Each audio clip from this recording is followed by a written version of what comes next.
If you sign that contract, you'll be dead within the hour. Those were the first words Do-hyun ever spoke to Zuri Carter, whispered urgently as 30,000 people counted down to Christmas as a red laser dot found her heart in the crowd. She didn't know him, had no reason to believe a stranger with warnings that sounded like madness.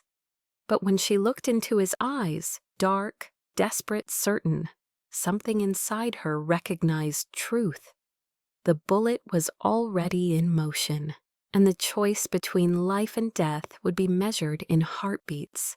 2 hours earlier, Zuri stood beneath Seoul Plaza's 30-meter Christmas tree, watching the city glitter. A black woman CEO in Seoul for one purpose: launch assistive software for deaf children. 1 year of work, finally bearing fruit. Min Seo, her efficient assistant, stood nearby. "Miss Carter, they're ready for you." Zuri climbed the platform, microphone cold in her palm. "Good evening, Seoul. Tonight we celebrate connection. Every child deserves to be heard." Applause rippled through the crowd. Then Mr. Park stepped forward with a contract. His smile stretched too wide. "If you'll just sign here, Miss Carter." Zuri scanned the document. Data collection protocols, monitoring permissions, access rights extending far beyond the project's scope. This wasn't charity. This was surveillance. She closed the folder with a snap. "I'm sorry, I can't sign this. This contract violates everything the project stands for." Mr. Park's smile froze. The crowd murmured. In the crowd, Do-hyun moved, 15 years of reading danger, screaming one word: run. But she was already in the crosshairs. The countdown began. 10, 9, 8. He spotted the rooftop across the plaza. A window open in December, metal catching light. 5, 4, 3. He broke into a sprint. 2. He vaulted onto the platform. 1. His body collided with hers. The crack of gunfire blended with fireworks. Blood seeped through his coat. "Stay down," he gasped. Someone screamed, "Gun!" Bodies scattered. Children crying. Vendors abandoning carts. Security shouting into radios. Zuri grabbed the wounded man's arm. "We need cover." "Not safe here." His eyes held grim knowledge. "They'll try again." "Who will?" "The people whose contract you just refused." Figures in black moved through the crowd, not fleeing but searching. She half-dragged him toward the food court, through abandoned stalls into a service corridor. "Who are you?" "Someone who made too many enemies. Do-hyun." "Zuri." She checked his wound, a deep gash across his ribs, bleeding heavily. "You need a hospital." "No hospitals. They have people everywhere." His hand caught her wrist. "The Park family." Organized footsteps echoed. Sharp commands in Korean. "We need to move." Behind them, hidden in shadow, Min Seo lowered her phone. "Miss Carter is heading toward the metro with him. Should I follow?" She listened, then her expression hardened. "Understood. I'll ensure there's no interference." The metro entrance exhaled warm air as they descended. Fluorescent lights flickered yellow. The plaza's chaos faded. Do-hyun stumbled. His breathing turned shallow, shock setting in. "Almost there," Zuri said, supporting his weight. "You should leave me. This isn't your fight." "You took a bullet meant for me. That made it my fight." She spotted a maintenance corridor and steered them toward it. The door was unlocked. Inside, metal shelves, tools, a space heater glowing orange. She lowered him onto the floor. "Let me see." The wound was worse than she'd thought. From her purse, she pulled tissues, sanitizer, a first aid kit. She pressed her folded coat against his side. "Why did you help me?" he asked softly. "Because you didn't deserve to die on Christmas Eve. No one does." Something shifted in his expression. Footsteps outside, multiple sets moving with purpose. They paused at the door, then continued on. An elderly man entered with a cardboard box. He assessed the situation immediately. "Trouble?" Zuri nodded. He returned with a thermos, towels, and a better medical kit. "Used to be a medic. Let me help." As he worked, he spoke gently. "Christmas Eve is for second chances, for strangers helping strangers." "Thank you," Zuri whispered. The old man finished bandaging. "The train to Incheon runs in 20 minutes, platform 4. He blessed them and disappeared. "I need to tell you something," Do-hyun said, "about why they tried to kill you." The contract refusal. That was the trigger, but the plan existed before tonight. I knew because I was supposed to be part of it. Betrayal flooded through her. "You knew?" "I refused the assignment. That's why I was there, to stop it. But I should have warned you sooner." "Why target me?" "Your software's pattern recognition algorithms. They're revolutionary. The Park family wanted it to track rival organizations. Not to help children, but to consolidate power." "Minseo," she whispered, "planted 6 months ago. The charity project was perfect, motivational, inspirational, impossible to refuse without seeming heartless." "So everything I built was bait?" "No, your integrity is real. They just tried to exploit it." He met her eyes. "And failed because you chose truth.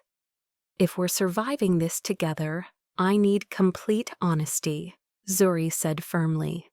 "No protection, no filtering. Can you give me that?" Do-hyun held her gaze. For 15 years, he'd been the authority, but now, bleeding and exposed, he saw something new, a woman demanding partnership. "Yes, complete honesty. Equal," she pressed. "Equal," he confirmed. "If this story is touching something in you, a memory, a hope, a question about what we owe to strangers who become something more, hit that subscribe button. These stories of resilience and unexpected connection deserve to be shared. Stay with us." They sat against the wall, the heater humming. "The Park family controls Seoul's underground," Do-hyun began. "I've worked for them since 19, my father's debts. 3 months ago, they learned about your software. In the right hands, it could track movements, predict meetings, map entire organizations. I built it to help children." "I know. That's what made you valuable. Your integrity meant you'd never develop it for surveillance, so they had to take it through Minseo." "And you knew all this?" "I was supposed to coordinate the security failures. I refused 2 weeks ago." "Why?" He was quiet. "Because today is the anniversary of my mother's death, Christmas Eve when I was 16, caught in gang crossfire. I joined this life thinking I could control the violence, but I just became part of the machine, creating more victims." Zuri covered his hand with hers. "You couldn't have saved her." "But I can stop the people who fire bullets now, starting with you." "The Parks won't stop. No, they'll hunt us both." Footsteps echoed, heavier, coordinated. "Time to move." He pulled her toward a back door leading into deeper tunnels. The maintenance tunnel was narrow, lit by dim yellow bulbs. Walls damp with condensation. Behind them, voices coordinated search patterns. Do-hyun pulled Zuri into a side passage. They had to crouch to move through. "The Parks are connected to 2 other syndicates," he explained quietly. Your software represents a way to tip the power balance. Whoever controls it wins without open warfare. The passage opened into a junction, 3 tunnels branching in different directions. We can't outrun them, Do-hyun said. Not with me injured. Then we outsmart them. Zuri scanned the junction with desperate efficiency, her mind working through the problem the way she'd work through debugging a complex system. The circuit boxes on the walls, the 3 tunnel branches with their different sound signatures, suggesting different destinations, the vibration patterns of trains.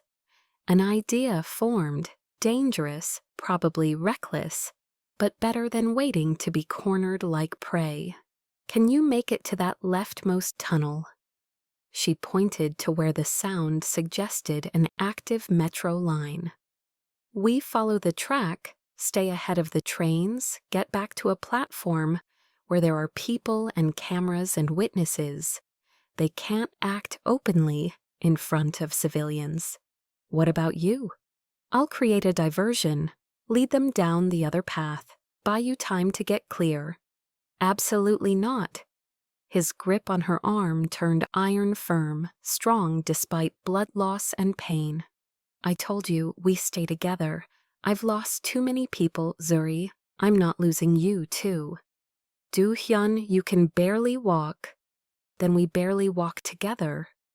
His eyes blazed with something fierce, something that brooked no argument. That's what equal means. We don't split up, so one of us can play hero while the other runs. We survive together, or not at all.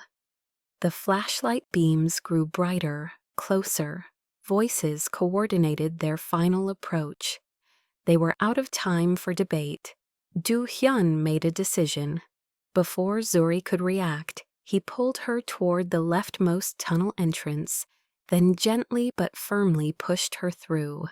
She stumbled forward, caught herself on the rough tunnel wall, whirled back to protest. He was already moving toward the circuit panel, flipping open the rusted metal cover to reveal old mechanical switches and modern digital controls side by side. Seoul's infrastructure layering new technology over old bones. What are you doing? If only one of us makes it out of here alive, it has to be you. His voice carried absolute certainty, the kind that came from years of making life and death decisions.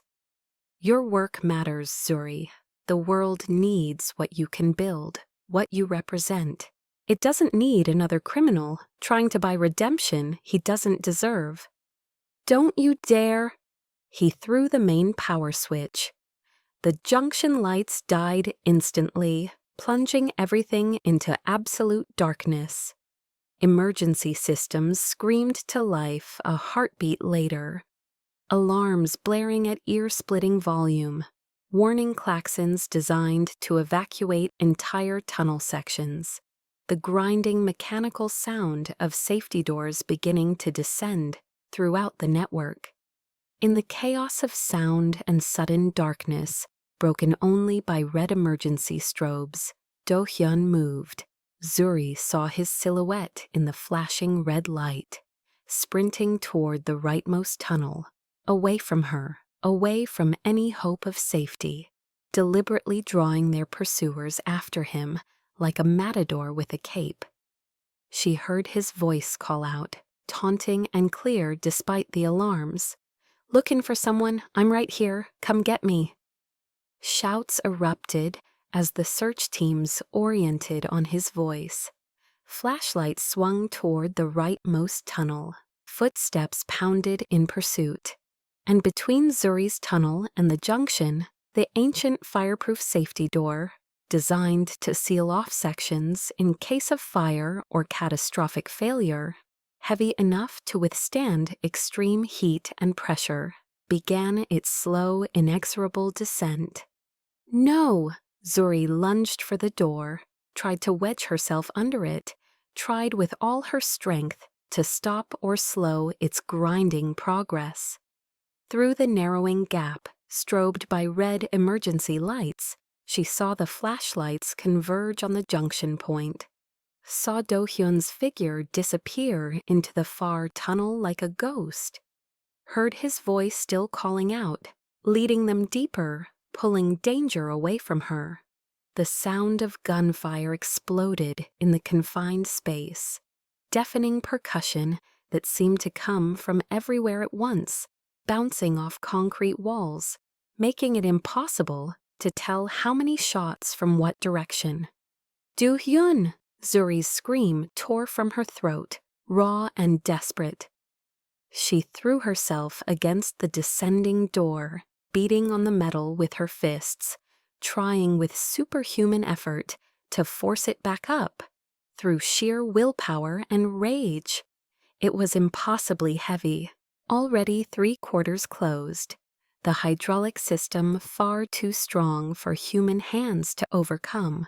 Another volley of shots echoed through the tunnels, sharp cracks followed by the wet sound of bullets hitting concrete, or worse, hitting something softer. Then came the sound she'd been dreading, something heavy hitting the ground hard. Then silence. Terrible, complete silence broken only by the echo of alarms and her own ragged breathing. The door sealed with a final, definitive clang that sounded like a tomb closing. Zuri collapsed against it, her hands pressed flat against cold metal that was already growing warm from the fires and chaos on the other side. Her whole body shook, with exhaustion, with terror, with the awful realization that on the other side of this door was smoke, darkness, and a man who had chosen her life over his own. "You don't get to do this," she whispered to the door, to the universe, to whatever God might be listening on this Christmas Eve. "You don't get to make me believe in partnership and then disappear. You don't get to teach me about honesty and equality and then die before we can build something real." But the door didn't answer. The tunnels didn't answer. And the awful silence from the other side suggested that Do-hyun couldn't answer either. Behind her, in the tunnel he'd pushed her toward, the rumble of an approaching train grew louder, mechanical thunder echoing off narrow walls. The headlight appeared in the distance, a single bright eye cutting through darkness, growing larger as it approached with inevitable momentum. Zuri stood on shaking legs, every instinct in her body screaming to stay, to find a way through the door, to reach him no matter the cost. But staying meant dying, and he'd given up everything, his safety, his chance to escape, maybe his life, to prevent exactly that outcome. "Your work matters," he'd said. "The world needs what you can build." So she would honor his sacrifice. She would survive. She would make sure his choice, this one beautiful, terrible, selfless choice, meant something. Zuri turned and ran toward the train's light, tears streaming cold down her face, grief and determination warring in her chest with every step. Behind the sealed door, in smoke and silence and the aftermath of violence, Do-hyun's fate remained unknown. And Zuri Carter, tech CEO, idealist, woman who'd come to Seoul to help children, and instead found herself running for her life through metro tunnels, made a choice of her own. She would survive this. And then she would find out what had happened to the man who'd saved her. Whatever it cost, however long it took, equal meant never leaving someone behind, even if you had to leave to survive first. Zuri ran alongside the track, the train's headlight growing steadily brighter behind her, illuminating the tunnel in harsh white light that threw her shadow long and distorted ahead of her running feet. The walls pressed close on either side, concrete and cables and conduit, racing past in her peripheral vision, as she pushed herself faster than she'd known she could move. Her lungs burned with effort and the dusty air of the deep tunnels. Her legs trembled with exhaustion and fear and the adrenaline that had been sustaining her for hours now. But she didn't slow, couldn't slow. The platform entrance appeared ahead, a blessed gap in the tunnel wall. Stairs leading up toward light and people and the surface world, where violence happened in the open instead of the dark. She burst onto the platform just as the train roared past, the displaced air hitting her like a physical force. Wind and noise and the screaming protest of brakes applied too late to stop before reaching the station. Late-night travelers scattered and looked up in alarm. A black woman in a torn designer dress, blood on her hands and coat sleeves, hair wild from running, eyes wide with something that looked like combat shock. But Zuri didn't stop to explain, didn't pause to catch her breath. She turned back toward the tunnel entrance, already searching for another way in, for another access point that might lead back to where she'd left him. "Miss, you can't—" A security guard approached, young and uncertain, concerned but confused about what exactly was happening. "There's a man down there." Her voice cracked on the words, desperation making her accent thicker. "In the tunnels, there were gunshots. He's hurt. He needs help now." The guard's radio crackled to life with urgent Korean, voices speaking too fast for her limited language skills to follow. His expression changed, shifting from concern to something harder. Official protocol overriding human sympathy. "Miss, I need you to come with me. Police are on their way. You need to give a statement." "No." Zuri pulled away from his reaching hand. "I'm not leaving him down there. I'm not abandoning him." She spotted another maintenance access door at the far end of the platform, partially hidden behind a support pillar and a row of vending machines. If the tunnels connected the way she thought they did, smoke began seeping from the tunnel she'd emerged from. Gray-black tendrils at first, then thicker plumes, curling up into the platform lights like ghosts rising from the underground. The acrid smell hit her a moment later. Electrical fire mixed with something chemical, the distinctive smell of safety systems activating in response to emergency conditions. Something inside Zuri broke and reformed in the same instant, like a bone setting itself after a fracture. She was done accepting what powerful men decided about her life, about who lived and died, about what was possible or impossible. She was done being told what she could and couldn't do, where she could and couldn't go. Do-hyun had taught her that tonight, that sometimes the only response to injustice, to violence, to systems designed to control you, was simply to refuse, to stand up and say no, to choose your own path even when every reasonable voice told you it was foolish. She ran toward the smoke, toward the danger, toward the access door that might lead her back to him. The security guard shouted after her, his voice rising with alarm. But she was faster than he expected, driven by something beyond logic or self-preservation. Something that felt like love, even though they'd known each other for mere hours. Something that felt like duty, even though she owed him nothing by society's rules. She plunged back into the access tunnel, one hand covering her nose and mouth with her coat sleeve, eyes streaming immediately from the smoke that was thicker down here, closer to its source. The sealed fireproof door loomed ahead through the haze, imposing and final as a gravestone. But next to it, half hidden by the smoke and her earlier panic, she now spotted what she'd missed before, a manual override panel with faded instructions in Korean and English, designed for exactly this kind of emergency. Zuri grabbed the panel's handle, yanked it open. Inside were old mechanical levers marked with pictograms showing their function: hydraulic release, manual override, emergency evacuation protocol. Technology from when these tunnels were first built, before everything became computerized and remote-controlled. She grabbed the release lever with both hands and threw her full weight onto it. Metal groaned in protest. Hydraulics hissed and wheezed like a dying animal. The massive door shuddered, hesitated, then slowly, agonizingly slowly, began to rise. Smoke billowed through the growing gap with sudden force, as if it had been waiting under pressure for release. Zuri dropped to her stomach immediately, remembering fire safety lessons from childhood.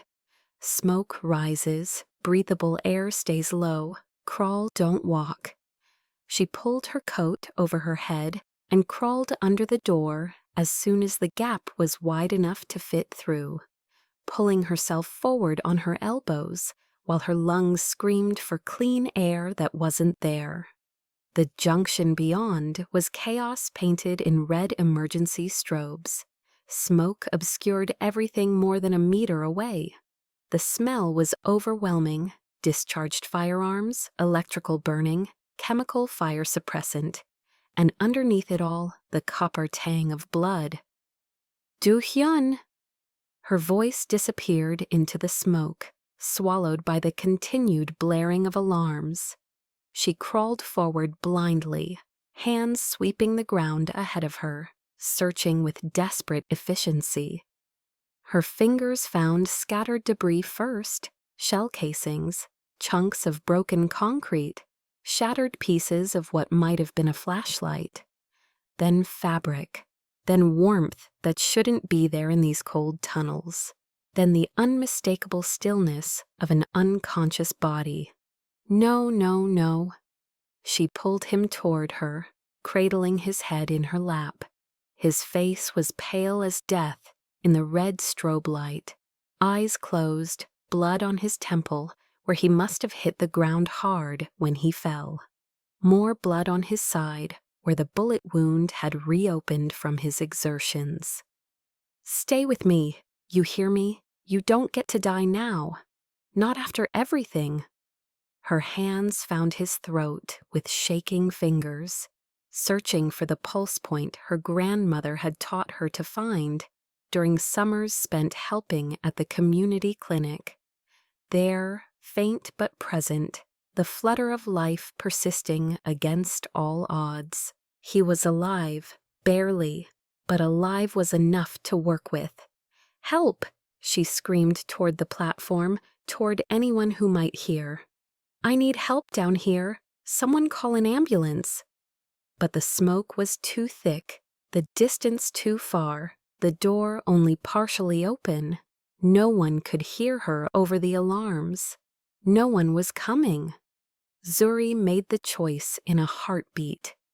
If no one would come to them, she would bring him to them herself. She grabbed under his arms, locked her hands across his chest, and began dragging him backward toward the door she'd come through.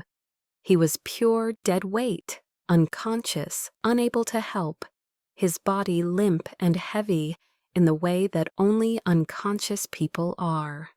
Every meter was a battle. Her muscles screamed in protest, her lungs burned from smoke inhalation. Sweat poured down her face, despite the cold, mixing with tears and smoke residue. But she didn't stop. You gave me the truth, she gasped as she pulled, speaking through gritted teeth and desperation. Equal partnership, no filters, complete honesty, so now you get mine. I'm not letting you die. You don't get to save me and then disappear into smoke. You don't get to teach me what trust means, and then make me survive alone. That's not how this works. That's not what equal means.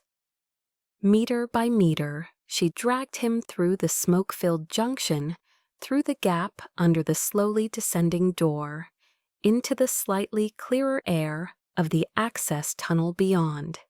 Behind them, figures finally emerged from the rightmost tunnel, the searchers coughing violently, disoriented by smoke and the chaos of activated emergency systems. But through the haze they saw her, saw Do-hyun. One raised a weapon with mechanical precision.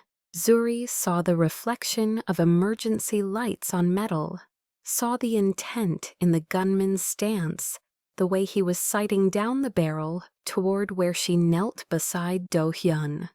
Saw in the split-second moment between intention and action exactly what was about to happen. And something inside her, the part that had refused the contract on stage, the part that had run back into danger, the part that had learned from Do-hyun what it meant to choose love and loyalty over safety and survival, made her move. She grabbed the industrial fire extinguisher and mounted on the tunnel wall, yanked it free from its bracket with strength born of desperation, and sprayed. White foam exploded from the nozzle in a dense cloud, filling the space between them and the gunman with obscuring chemical snow. The shot went wild immediately, sparking off the concrete wall to her left and sending chips of stone flying. Zuri didn't wait to see if they'd try again. She dropped the extinguisher, grabbed Do-hyun under the arms again, and hauled him through the platform access door with the last reserves of her strength. She kicked the door shut behind them with her heel and fumbled one-handed for the lock, while still supporting his weight, her hands shaking so badly she could barely make them work. The lock clicked home just as she heard bodies slam against the other side. The guard from before was there now, radio pressed to his face, backup arriving, more guards, transit police, the first whisper of sirens from above ground. But Zuri ignored them all. Her focus narrowed to a single point: survival. She dragged Do-hyun toward the platform where, by some miracle or cosmic joke, another train was just pulling in. The last train of Christmas Eve, carrying the final late-night travelers home to whatever warmth waited for them. "Hold the doors," she screamed, her voice raw and desperate. "Please, medical emergency." The train conductor, a middle-aged woman with kind eyes who'd probably seen enough of life to recognize genuine crisis when she saw it, made a split-second choice. She held the doors open. Zuri pulled Do-hyun across the threshold just as the access door burst open behind them. The gunmen emerged onto the platform, scanning for their targets, weapons half raised despite the presence of civilians. The train doors closed with a pneumatic hiss. Through the window, Zuri locked eyes with one of the searchers for just a moment. An instant of recognition, of understanding that this chase would continue beyond tonight, beyond this train, into whatever future managed to unfold. His expression held something like respect alongside the promise of pursuit. Then the train pulled away, carrying them toward temporary safety. Zuri collapsed onto the floor beside Do-hyun, her arms still around him protectively, her heart hammering so hard against her ribs she thought it might crack them. Other passengers stared, shocked, uncertain, frightened by the blood and smoke and obvious violence, but no one tried to separate them. No one called for them to be removed. The train car was decorated with the same cheap plastic garland and paper snowflakes she'd seen in every metro station. A small speaker mounted near the ceiling played Christmas carols, tinny and cheerful and completely, absurdly at odds with the violence they'd just escaped. But somehow, impossibly, The contrast made Zuri want to laugh, or cry, or both simultaneously. They had survived, against every reasonable expectation, against trained killers and corrupt power and the weight of systems designed to crush people who refused to comply. They'd survived. Do-hyun's eyes fluttered open, consciousness returning in slow stages. "You came back," he whispered, his voice rough with smoke, inhalation, and disbelief. "Of course I did." Tears streamed down her face, but she was smiling, a wild, slightly unhinged smile that probably looked crazy but felt completely appropriate. "Equal partnership, remember? That means neither of us gets to be the hero alone. Neither of us gets to make sacrificial plays without consulting the other." His hand found hers, squeezed weakly, the gesture carrying more weight than words. Terrible partnership so far, lots of running and bleeding. "We'll improve with practice." She brushed hair back from his forehead with her free hand, the gesture tender despite the circumstances. First partnership skill we're learning, actually surviving together instead of trying to die for each other. A ghost of a smile touched his lips. Deal. The train carried them through the underground, past stations where Christmas lights still blinked cheerfully, and the last late-night travelers waited to go home to families and warmth and ordinary celebrations. The city above continued its holiday, unaware of the small drama that had played out in its depths. But in the train car, sitting on the floor with blood and smoke and unexpected hope between them, Zuri and Do-hyun had found something worth more than mere safety. They'd found each other at the exact moment they both needed saving, and they'd chosen, actively, consciously chosen, to save each other instead of accepting the roles violence had tried to assign them. Victim and hero, protected and protector. Those simple categories had dissolved in the smoke and darkness, replaced by something more complex and more real. Partnership, equality, the kind of connection that was built rather than assumed, earned rather than granted. The train emerged from a tunnel into an elevated section, and through the windows, Seoul spread before them, a sea of light stretching toward the horizon, beautiful and indifferent and full of possibility. The emergency room at Seoul Central Hospital bustled with the particular chaos of Christmas Eve. Drunk revelers with minor injuries, explaining slurred stories to tired nurses, families with sick children speaking in urgent, worried voices, the usual holiday casualties of celebration gone slightly wrong. Zuri navigated it all with focused determination that bordered on obsession, supporting Do-hyun through the intake process, while constructing a carefully edited version of events. She'd given the intake nurse a story that contained just enough truth to be believable. Mugging gone wrong in a bad neighborhood, fled the scene before police arrived, because Do-hyun's visa status was complicated, just needed immediate wound care before catching their early morning flight home. Money had changed hands, not quite a bribe, more like a generous expression of gratitude for discretion, enough to encourage the staff not to ask uncomfortable questions. A tired young doctor with kind eyes and efficient hands had cleaned and properly rebandaged Do-hyun's side, raised an eyebrow at Zuri's obviously makeshift earlier field dressing, but made no comment beyond, "You did well. He's lucky you were there." The words had made Zuri want to cry and laugh simultaneously. Lucky, yes.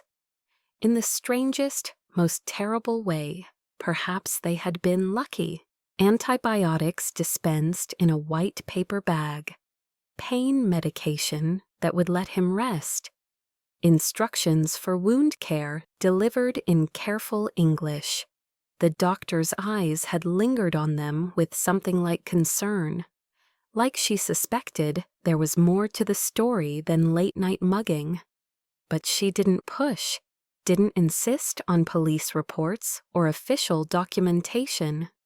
"You should still file a police report," she'd said, the words careful and deliberate, "for your safety." "We will," Zuri had lied smoothly, her face composed into an expression of gratitude and reassurance. "First thing tomorrow after we've rested. Tonight we just need to get somewhere safe and recover." They had left through a side exit as police sirens approached the main entrance. Whether for them or someone else entirely, Zuri didn't wait to find out. The night had taught her that sometimes survival meant not waiting for answers, not trying to do things the proper way, not trusting that systems would protect you. Outside, Seoul's Christmas morning was beginning properly now. The first light of dawn touched the eastern sky with fingers of pink and gold, transforming the city from its nighttime glitter into something softer and more forgiving. Streets were quieter at this hour, the celebration having peaked and faded into exhausted contentment. A few dedicated revelers still wandered, singing carols off-key. Shop owners began rolling up metal shutters, preparing for the morning after. "Where do we go?" Zuri asked softly, helping Do-hyun into a taxi she'd flagged with her last reserves of energy. "Somewhere we can see the sunrise," he said, his voice still rough but stronger than it had been.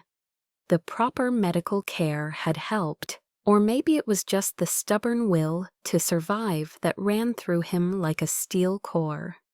"Somewhere we can breathe for a moment before deciding what comes next." She gave the driver an address, Do-hyun murmured. "A pedestrian sky bridge in a quiet district, away from the plaza chaos, away from crowds and cameras and the searching eyes of people who wanted them dead." They rode in silence, watching the city transform from night to day through the taxi's windows. The driver asked no questions, made no comment on the blood still visible on their clothes despite their attempts to clean up in the hospital bathroom. Seoul was a city that had learned discretion, had learned that sometimes the kindest thing was to see nothing and say less. The sky bridge appeared as the driver promised, a delicate ribbon of glass and steel suspended between buildings, offering a view that stretched across the city toward the Han River and the mountains beyond. A place for tourists during the day, empty now in the pre-dawn Christmas morning. Perfect. The sky bridge overlooked Seoul like a promise suspended between earth and heaven.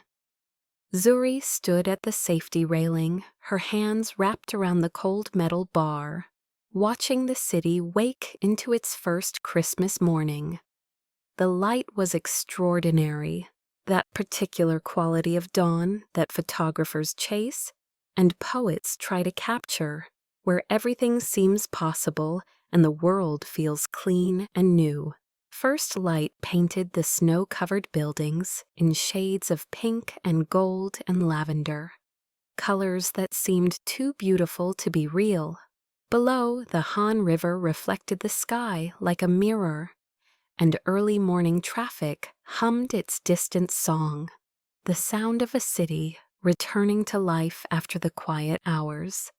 Beside her, Do-hyun leaned against the railing with careful attention to his bandaged side. They'd both cleaned up as much as possible, but they still looked like survivors of something terrible, which, Zuri supposed with dark humor, was exactly what they were. They'd been running for 9 hours, but somehow, standing here in the dawn light, with the city spread before them Like an offering, it felt like they'd traveled not just through Seoul's underground, but through years of their own lives, arriving at this moment fundamentally changed. "How's the pain?" Zuri asked, not looking at him yet, her eyes still on the city's transformation. "Manageable." He shifted slightly, testing his range of motion. "I've had worse, which I realize isn't as comforting as I mean it to be." "No, it really isn't." But there was affection in her voice now, warm underneath the exhaustion. A smile tugged at his lips. They fell into comfortable silence, watching Seoul wake. Somewhere below, Christmas morning was unfolding. Families gathering, children rushing to presents. The ordinary magic of the holiday proceeding as it always did, unaware of the violence that had unfolded in the dark spaces beneath their feet. "My mother used to love Christmas," Do-hyun said quietly, his voice taking on the reflective quality of someone sharing something precious. "She'd make too much food, enough to feed our entire apartment building," my father used to joke. "She'd play carols too loud, insist on decorating everything, even though we could barely afford decorations." I hated it as a teenager, thought it was excessive, embarrassing, wished she'd be more subtle, more reserved like other mothers. His voice carried the weight of old regret, the particular ache of wishing you could go back and appreciate what you had while you had it. After she died, I couldn't look at Christmas lights without feeling sick, couldn't hear carols without remembering her blood on the snow, the way the ambulance lights had reflected off it, making it look almost black. So I turned the holiday into something else, a reminder of everything I'd failed to protect, failed to become. An anniversary of loss instead of celebration. Zuri turned to face him fully, giving him her complete attention. And now, he met her eyes. In the dawn light, his face was softer than she'd seen it, the hardness and calculation worn away by exhaustion and pain, and something gentler that had grown between them in the hours of running and bleeding and choosing each other over and over. Now I think maybe she'd want me to remember the too much food and the too loud carols instead of the ending. His voice was thoughtful, almost wondering. The love she put into excessive decorations instead of the violence that took her. The way she insisted on celebrating even when life was hard, instead of the moment life became impossible. He paused, then added softly, "You helped me see that by choosing to come back into the smoke, by refusing to let me die alone in the dark, by showing me what it looks like when someone fights for you, not because they have to, but because they want to." "You saved me first," Zuri pointed out, but her voice was gentle. "No." He shook his head with certainty. "I saved your body on that stage. You saved something much more important over the past 9 hours. The word hung between them, unspoken but understood by both. Soul hope, the possibility of becoming someone better than the man circumstances and choices had shaped him into. Zuri stepped closer, her hand finding his on the railing, their fingers intertwined with the natural ease of people who'd been through fire together, who'd learned each other's rhythms in the most intense possible circumstances. "What happens now?" she asked. "The parks won't stop hunting us. My company is compromised." Minso probably triggered hostile takeover procedures the moment she realized I escaped. "We're both targets, both fugitives in different ways." "I have resources they don't know about," Do-hyun said, his voice taking on a practical tone. the part of him that had survived 15 years in the underworld, calculating their options. Contacts in places the parks can't reach, safe houses they don't know exist, money hidden where they can't access it. I can get you out of Korea, set you up with a new identity if needed. Your work can continue, just under different names in different countries. And you? He was quiet for a long moment, his gaze distant. I have debts to pay, not to the parks, those debts are void the moment someone tries to kill you, but to others, people I've hurt over the years, wrongs I need to right where I still can. I need to find a way to build something clean from all these dirty years. Alone? The question hung heavy between them, weighted with implications neither had fully voiced yet, but both understood completely. Do-hyun turned to face her fully, releasing the railing to cup her cheek with his free hand. Tentative, asking permission even in the gesture. Zuri didn't pull away, didn't flinch.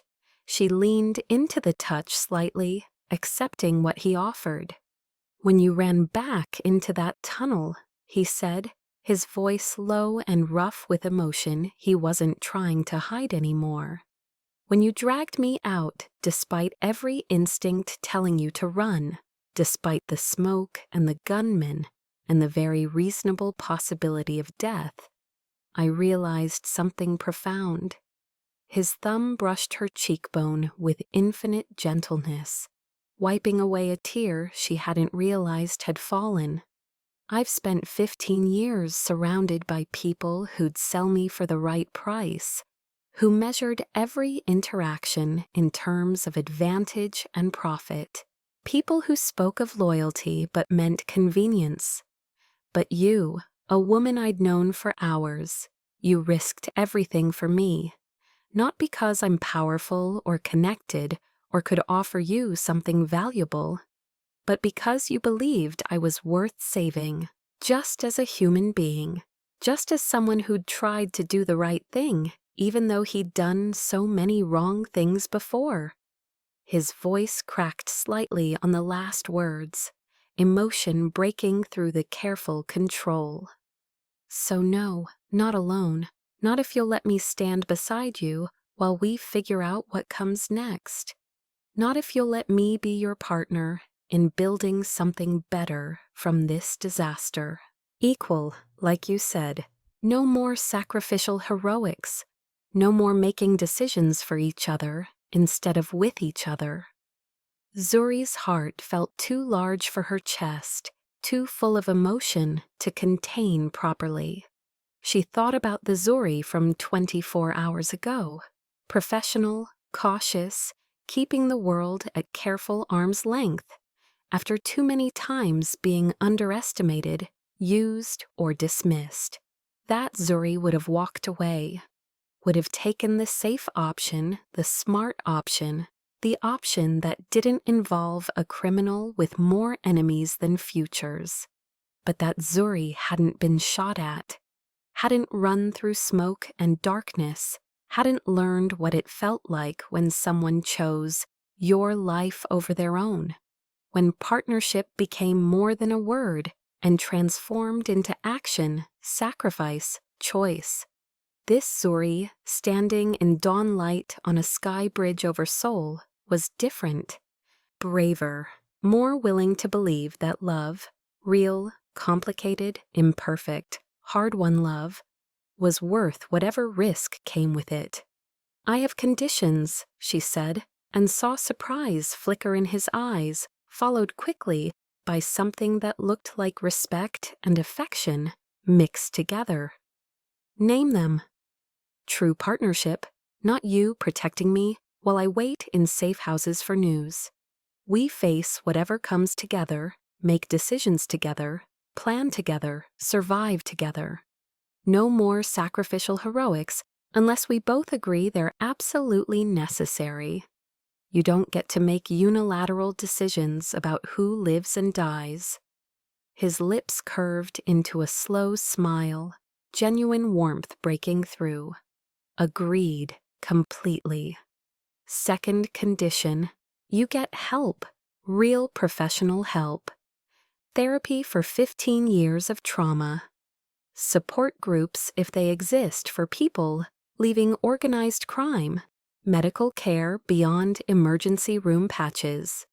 You don't get to pretend you're fine when you're not.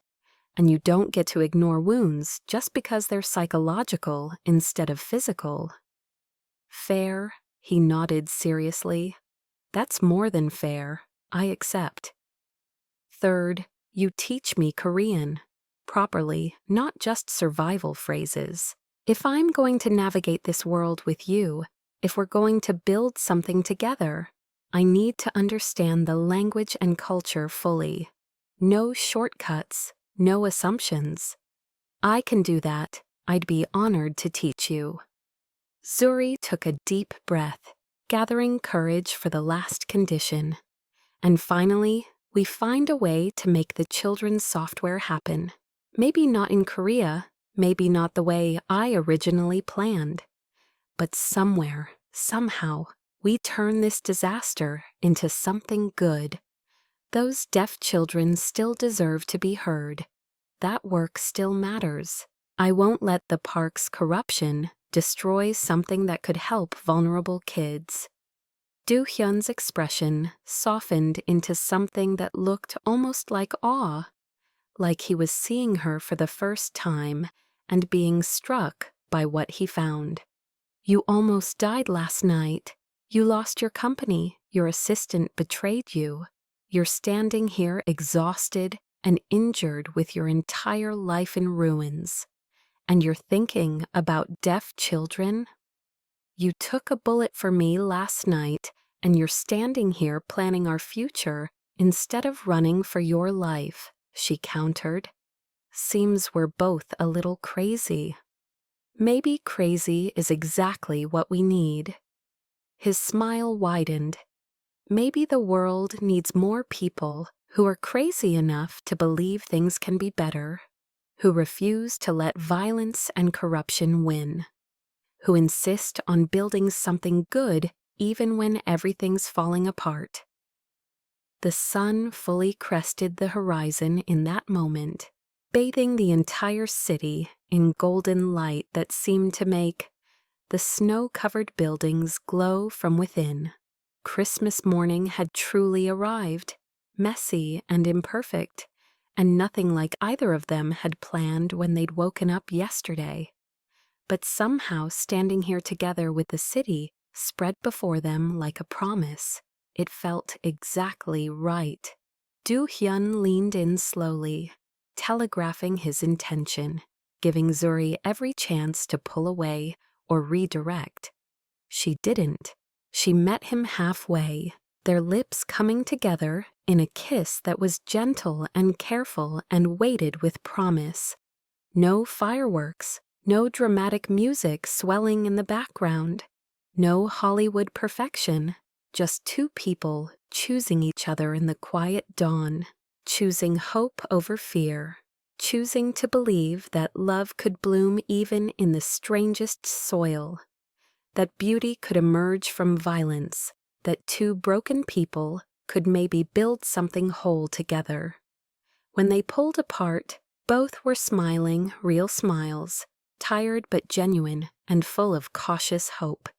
So, Zuri said, her voice light despite everything, where do we actually start? There's a safe house in Busan, Do-hyun said, shifting into planning mode. Small, quiet, completely off any grid the parks have access to. We can rest there for a few days, let you recover from smoke inhalation, and me heal properly. From there, I have contacts who can help relocate your essential files, get you new credentials, set up the infrastructure you'd need to continue your work.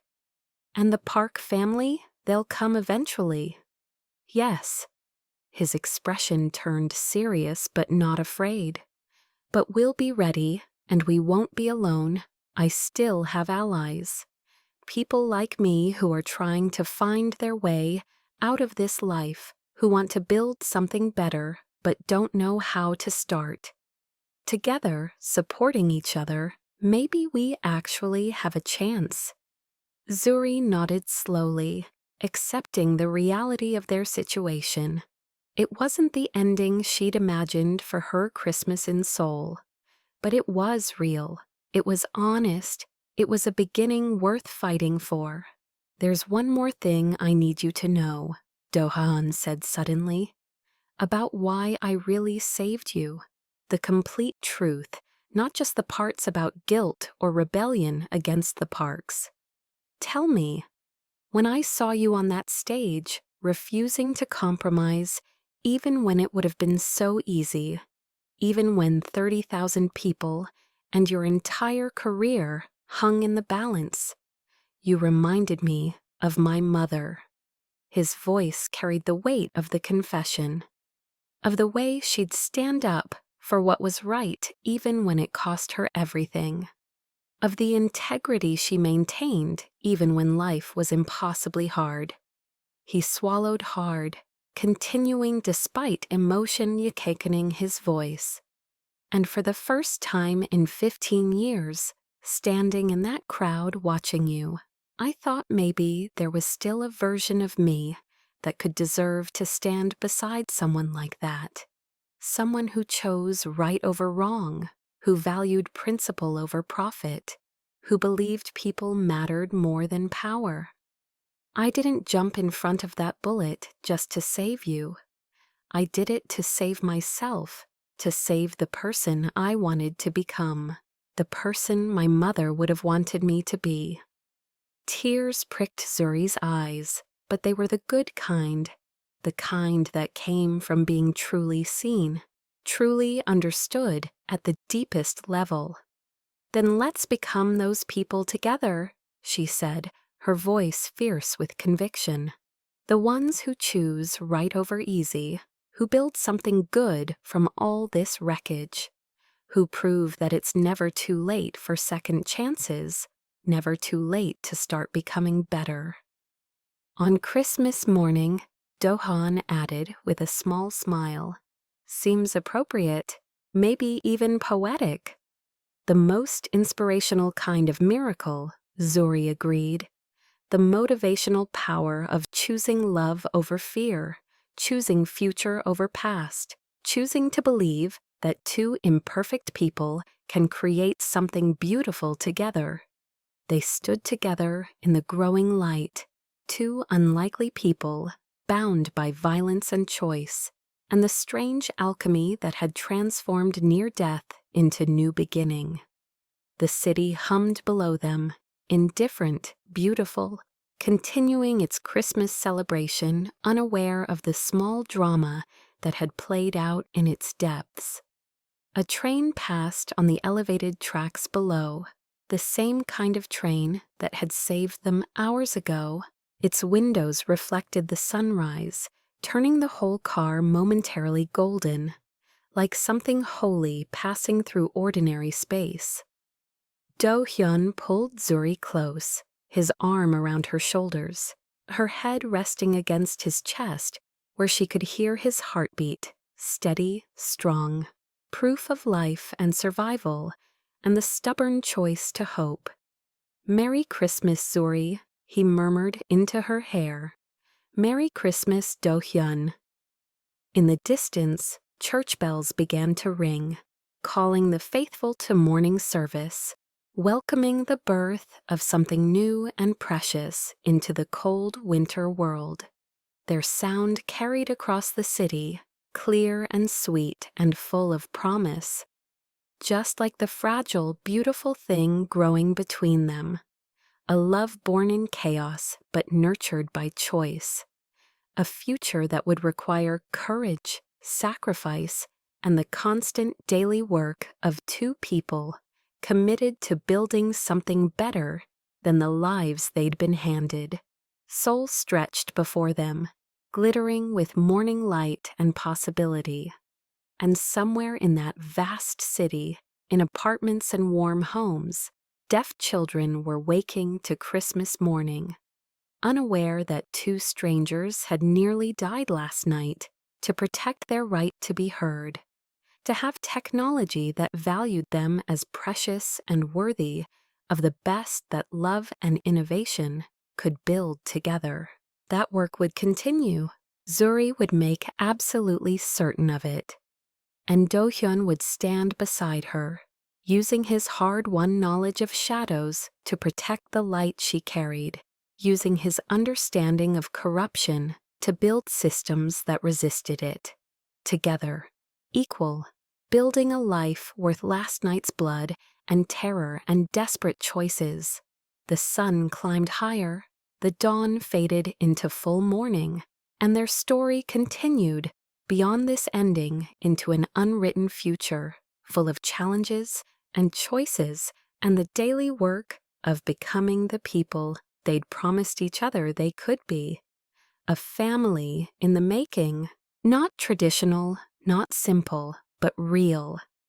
Built on honesty and sacrifice and the kind of love that was earned through fire rather than assumed through circumstance.